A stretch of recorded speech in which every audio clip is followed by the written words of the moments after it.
bienvenidos a un capítulo más de Pedagogía Posicional. Hoy vamos a hablar de la importancia de los procesos y lo vamos a hacer desde un ejemplo bien concreto, ¿sí?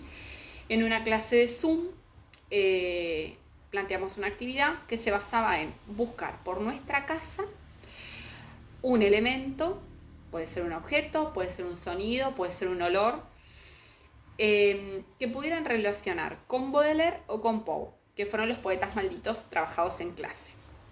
Bien, todos fueron estudiando, tuvieron 5 o 10 minutos, fueron buscando por la casa y después hicimos una apuesta en común.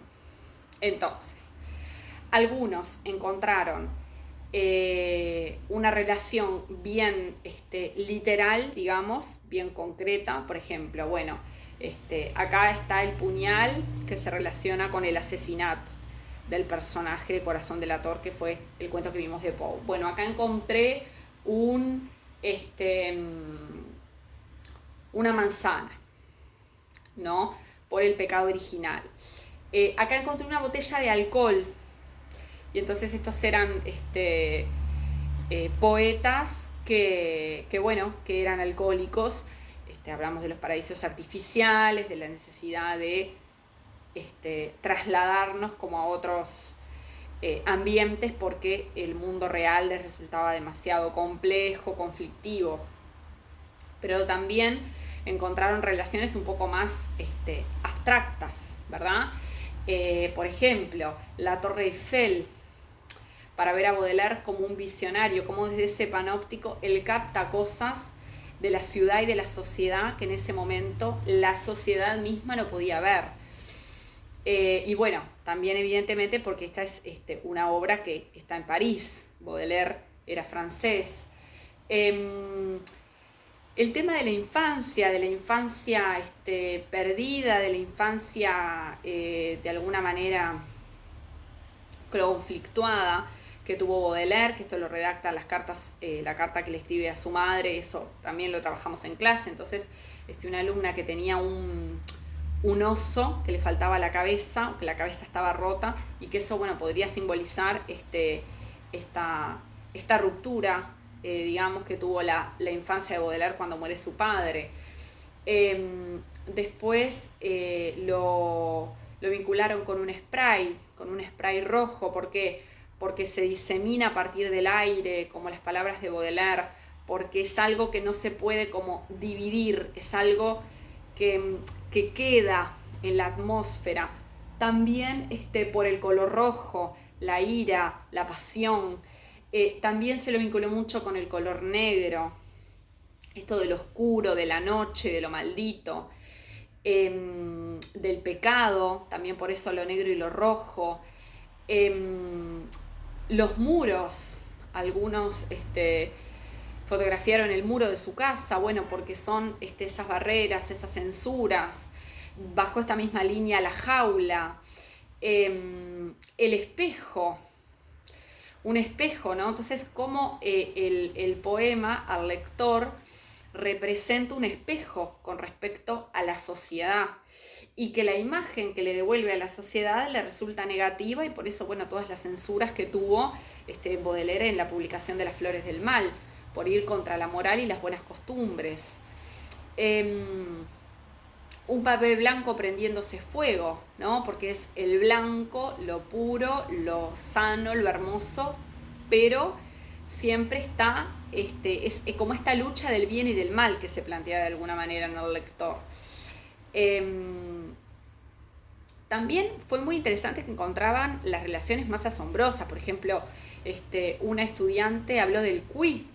Entonces uno dice, el cuy Baudelaire, lo explicó de una forma maravillosa, cómo eran animales que ya no estaban que no eran libres, que todos estaban en cautiverio, esto del relacionado con esto de la censura, de la falta de libertad. Relacionaron a Baudelaire con el internet. Si hoy Baudelaire estuviera y tuviera redes sociales, y cuánto éxito podría llegar a tener en el público, por estos dichos de él y esta forma de ser tan incendiaria que tenía, con la pimienta, con las aceitunas. Bueno, fueron encontrando las cosas más, por eso digo, más concretas y las más abstractas. Entonces, ¿qué permite esta actividad? Muchas cosas. Un involucramiento de los estudiantes. La clase no está hecha, la clase hay que hacerla. En todos los grupos hice esto y todas y todos encontraron cosas diferentes. Cada uno tenía que encontrar su objeto, ¿sí? Y además ninguno quería tener el mismo objeto del otro. Entonces, si alguno encontraba un objeto parecido, salían a buscar un objeto nuevo. Entonces, eso genera el involucramiento. Genera, por lo tanto, un proceso personal. No va a ser igual esta actividad, no van a tener todos el mismo objeto en sus apuntes, en sus reflexiones. Es otro objeto que eligieron. Permite, por lo tanto, que ya haya una adecuación que la hizo el propio, ¿no? Y la propia estudiante. No es necesario que los docentes siempre seamos los que estamos pensando actividades diferentes. También puede ser una actividad que cada uno lo puede realizar en la medida de sus necesidades. No realizaron todos el mismo nivel de abstracción, el mismo nivel de complejidad, el mismo nivel de sintaxis, la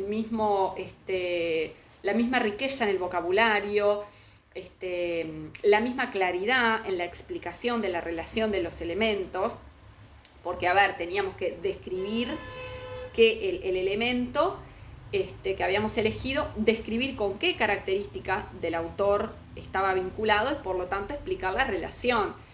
En algunos casos se hizo de forma más literal, como yo decía, en otros casos se hizo de forma más abstracta. Bien, cada estudiante lo hizo en la medida que podía. Entonces, los y las alumnas y alumnos son capaces de generar sus propias adecuaciones, ¿sí? Es decir, la actividad abierta genera que no haya que hacer especialmente algo diferencial. Y entonces acá también se permite eso. Es algo personal porque es algo que hago yo. Y por eso esto del proceso personal, del involucramiento, de la actitud activa, de la actitud crítica, de la actitud reflexiva, ¿sí? No es que si la tiene, mejor. Si no la tiene, no puede trabajar en la pedagogía posicional. Hay que tenerla en una mayor medida, en una menor medida, con una explicación más o menos convincente, pero el camino hay que transitarlo, no está transitado. Por eso es fundamental esto. También esto lleva una reflexión sobre la consigna, porque algunos decían, pensé en esto, pero me pareció que no. Pensé en esto otro, pero me pareció mejor.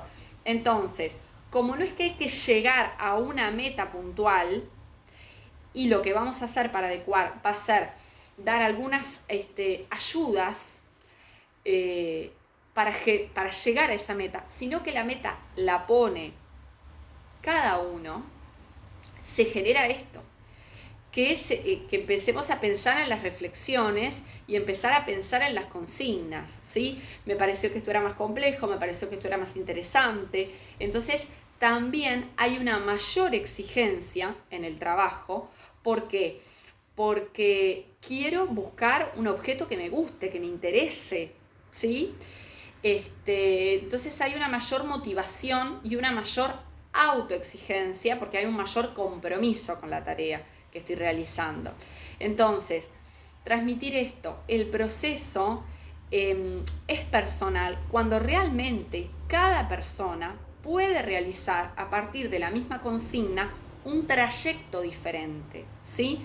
Dar más tiempo no es un proceso personal, porque estoy planteando que la meta es la misma. Entonces, ni el camino es el mismo, ni la meta es la misma. Si yo realmente estoy de acuerdo en que la educación es creatividad, no puedo pretender que todos mis estudiantes tengan escrito o tengan realizado lo mismo.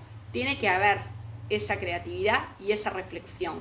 Y sí o sí, tiene que ser diferente, porque todos van a llegar a lugares distintos. Entonces, por eso planteamos actividades que lleven siempre a la reflexión, a la creatividad a la limitación positiva, a la imaginación y no a la reproducción. Con esta idea los dejo, porque además es fundamental que no dejemos solo la adecuación para las evaluaciones especiales, sino que en todas las clases todos y todas puedan participar y puedan trabajar adecuadamente. Nos vemos en un próximo episodio de Pedagogía Posicional.